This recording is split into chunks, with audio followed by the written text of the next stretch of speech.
প্রিয় শ্রোতা, আসসালামু আলাইকুম। ফখরুল অহংকারী, কিন্তু ফখরুল ইসলাম তিনি আবার নিরহংকারী, ইসলামের গর্ব। অর্থাৎ প্রকাশের ভিন্নতায় অর্থরও ভিন্নতা হয়ে দাঁড়ায়।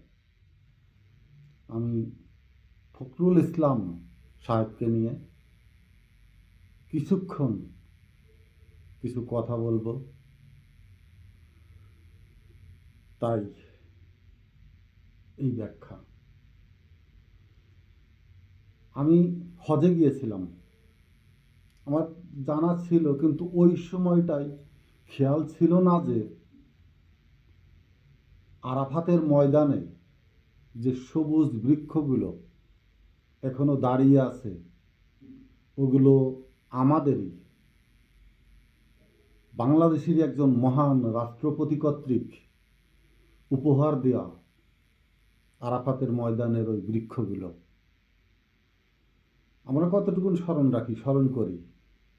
অকৃতজ্ঞ জাতি হিসাবে মুসলিম খুব পিছনে নয়, অগ্রগামী বটে, কিন্তু সৌদিরা বা সৌদিতে যেসব মুসলিম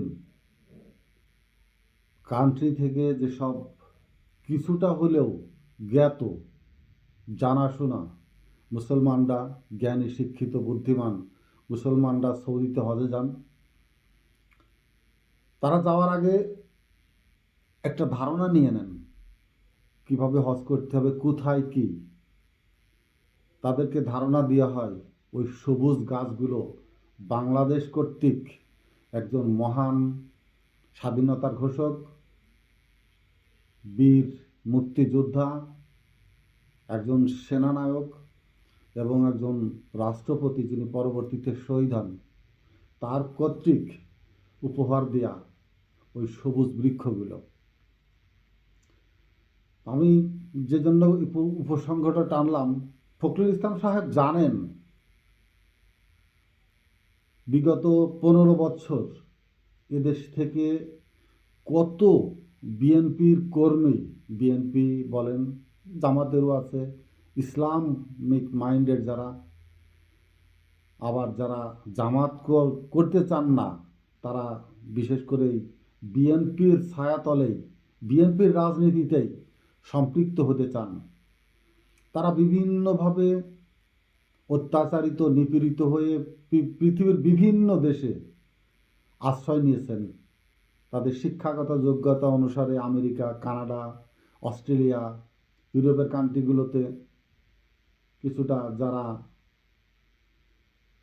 অনগ্রসর, অর্থাৎ জ্ঞান, মেধা, দক্ষতা কম, কিছুটা কম, ততটা না, ছোট করার জন্য বলছি না, অনেক ভালো ভালো লোকও আছে মধ্যপ্রাচ্যের দেশগুলোতে, মালয়েশিয়ায়, সিঙ্গাপুরে শিক্ষিত ছেলে পেলেও আছে। আমি হজে গিয়ে আরাফার ময়দানে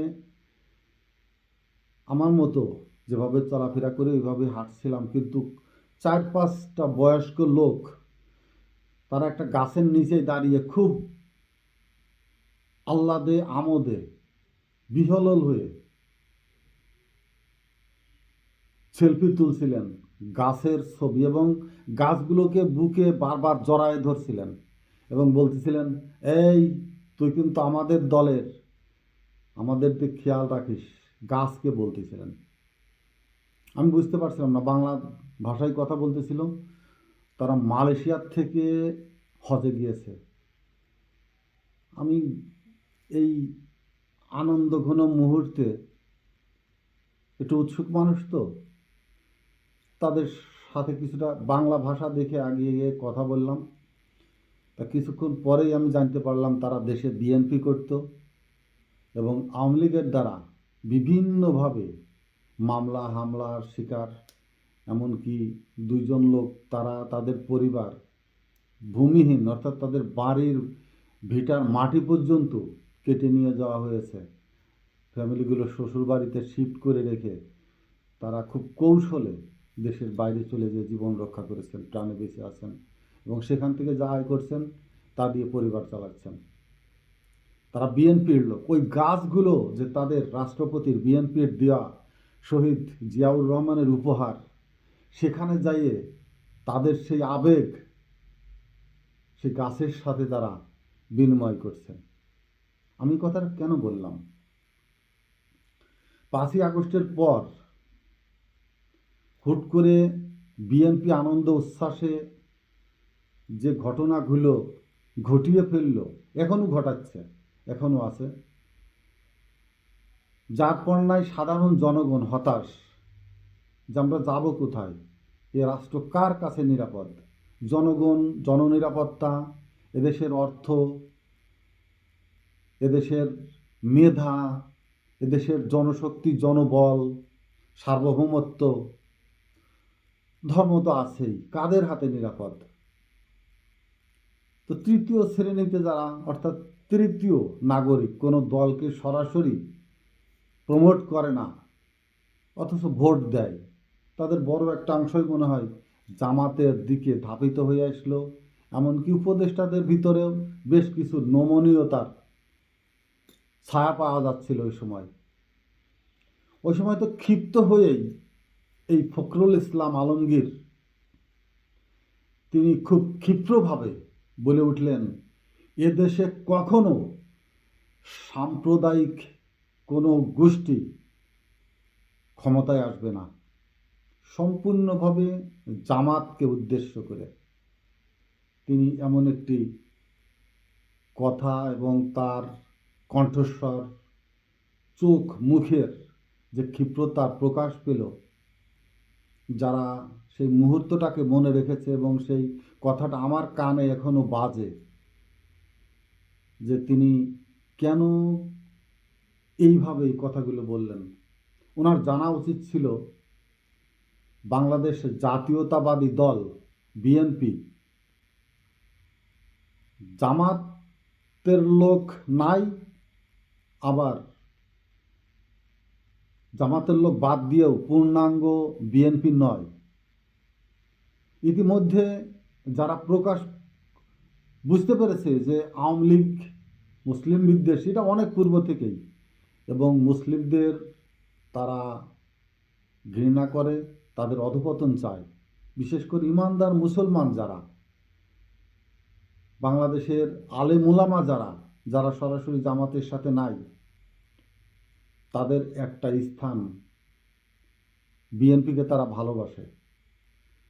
বিএনপিতে বড় একটা অংশ শুধু দেশেই নয়, সারা পৃথিবীতে ছড়িয়ে ছিটিয়ে আছে এই ধর্মপ্রাণ মুসলমানরা।